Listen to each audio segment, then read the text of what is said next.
Assalamualaikum warahmatullahi wabarakatuh. My name is Fania Nabilla. And my name is Hilda Prisca Rofiunnisa. We want to presenting the analysis of Percy Shelley's Song to the Men of England. We will read the poem first. Song to the Men of England by Percy Shelley. Men of England, wherefore look for the lords who lay yellow, wherefore with toil and care the rich robes your tyrants wear, wherefore quit and clothe and shave from the cradle to the grave, those ungrateful drones who would drain your sweat, nay, drink your blood.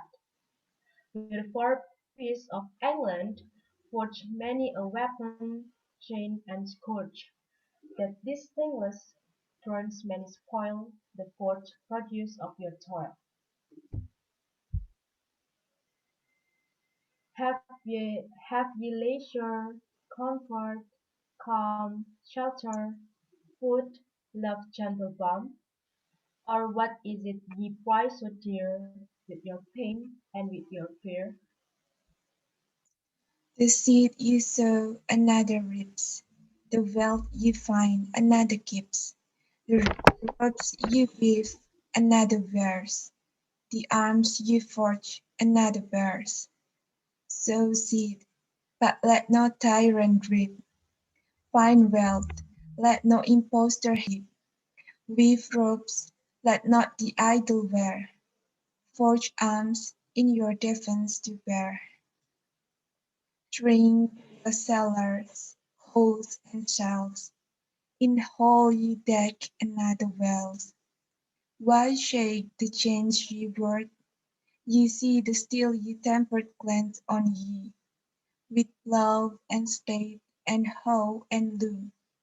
Trace your grave and build your tomb, and weave your winding sheet, till fair England be your sepulchre. Thank you. And the next is Shelley's biography. Percy Bysshe Shelley was born in August 1792 in England. He was a romantic poet of radical imaginings, living in an age of change. He went to Oxford University and he spent his whole life searching for personal love and social justice. Unfortunately, he drowned in a lake when he was 29 years old in 1822. Recognition of his poetry grew after his death. Shelley wrote "Song to the Men of England" in 1819 during the Romantic era. However, the experts believe that the poem is an Enlightenment poem, dealing with the worker issues in England at the early of 19th century, or where the Industrial Revolution started. Here is the table of contents that we have been analyzed.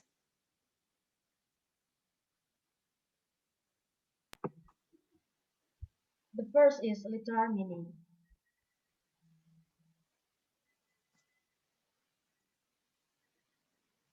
The author takes 8 stanzas to call upon the people of England to understand and do something about their state of oppression.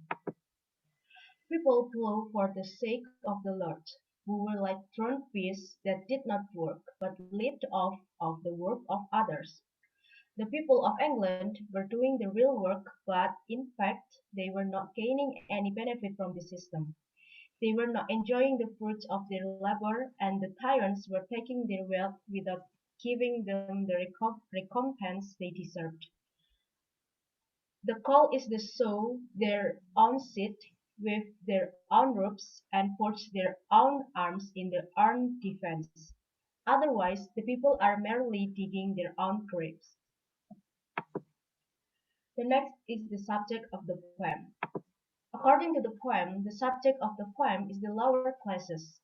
They talk about they talk about them who were treated unfairly by the lords in 18 1819 in England.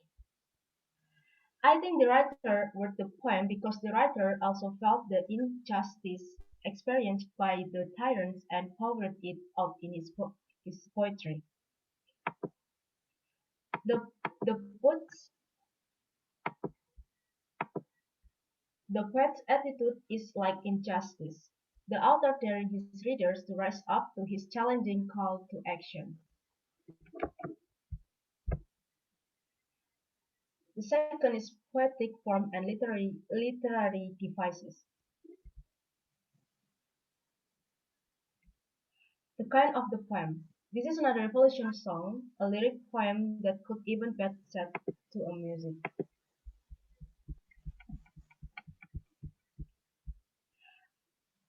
The structure of four-line stanzas rhyming AABB does give the poem a song-like lyric character.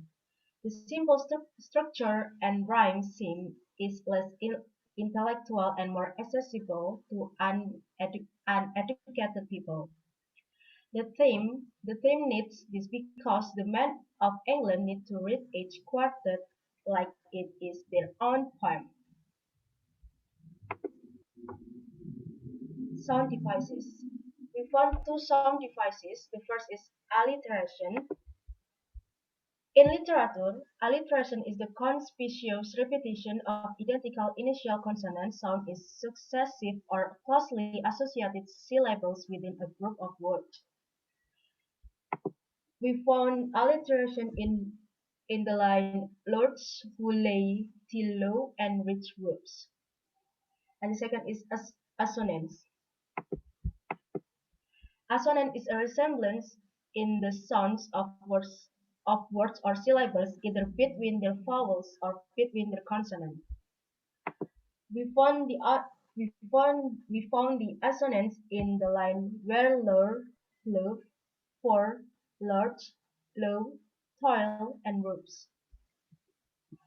The next, how the author uses literary devices in the poem. Shelley doesn't want to credit the upper classes with such a comparison. He would rather us think about how the upper classes are stingless, ruthless, as powerless.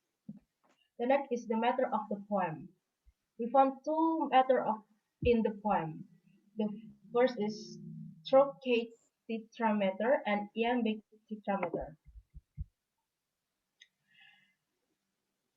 Truth, truncate tetrameter is a strong syllable followed by an unstressed syllable minus u, and the iambic tetrameter is an unstressed syllable followed by a stressed syllable u minus. The next figure of speech are included. We found the figure of speech are included is metaphor. We found it in the line that these stingless drones may spoil. The poet would rather us think about how the upper classes are stingless and ruthless as powerless. They only have power over the working classes because the working class are complicit in their own exploitation. And the last is the symbol in the poem. We found two symbols in this poem. The first is Peace of England and Stingless Drones. The those symbols are Peace of England and Stingless Drones. The lexical meaning of bee is an insect with four wings that can sting. The parts Peace of England refer to majority of people in England who have to work just like a group of worker bees, while the stingless drones refer to the minorities, but they do not need to work because they are stingless. Next. The next point is imagery.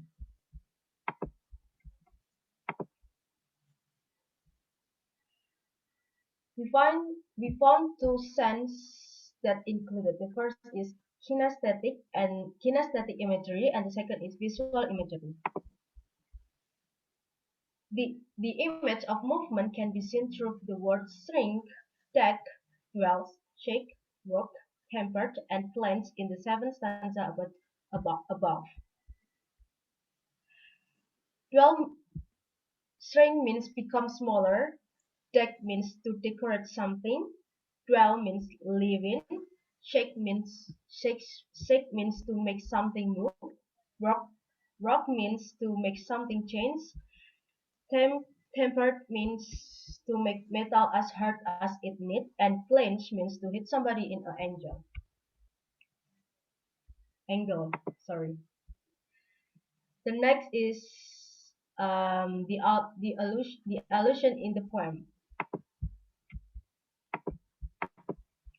Allusion is a figure of speech in which an object or circumstance from unrelated context is referred to covertly in or indirectly.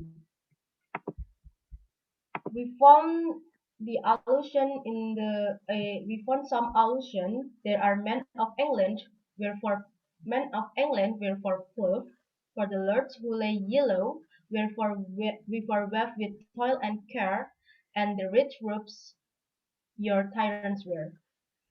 The next is that poem is an allegory? Yes, this poem is an allegory because this poem tells of event that took place in England in 1819. And the last is the mood of the poem. The mood of the poem is injustice. Okay, the next point is the tone of the poem.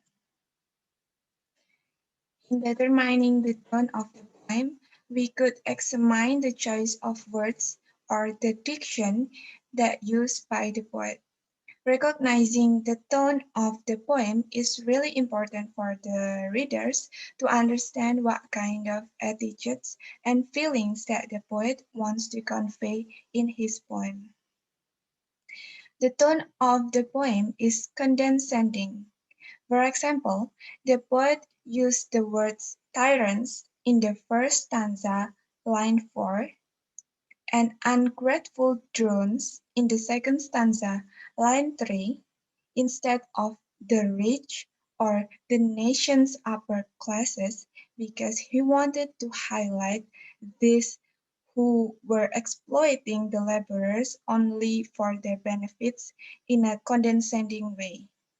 In addition, the poet also used rhetorical questions as found in the first and second stanza, aiming to dare the readers to rise up against the upper classes in a less direct way. The next is theme and response.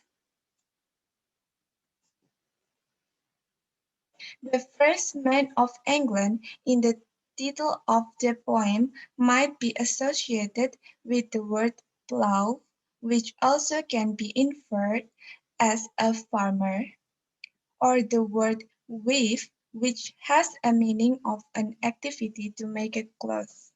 From those words, the readers acknowledge that men of England are men who have to work in a farm area and to the dressmaker. In addition, men of England are not the English people in common. It might be referred specifically to the English people who have to work for the lords. Besides, the word "the Lords" itself from the analysis of the relation among words refers to the tyrants who humiliate the men of England. It means that the primary conflict in Song to the Men of England is a social tyranny of the laborers in England that were exploited by the upper classes. So the readers may assume that the theme of the poem is social tyranny or oppression. From the theme of the poem that has been recognized, we may guess the poet's purpose in writing the poem. The poet did not only want to capture what happened in England at the time, but he also wanted men of England to recognize that they were in injustice and they need to make a change for the sake of their better lives. In short, the poem is a call of action to the laborers to stop allowing themselves to be exploited by the tyrants. And next is historical and cultural context. Song to the Men of England was written in 1819 during the Romantic era.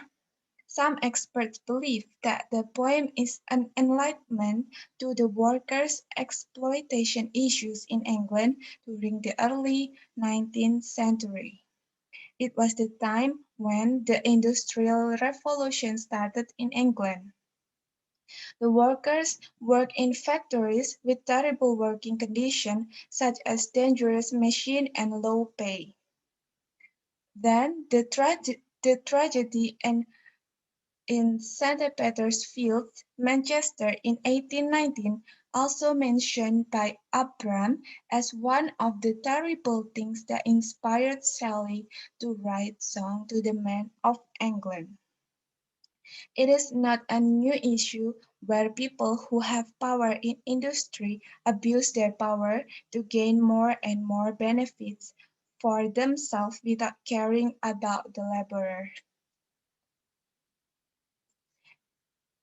From the analysis of the poem, it can be concluded that Shelley conveys his idea in the poem in a simple and easy to understand way.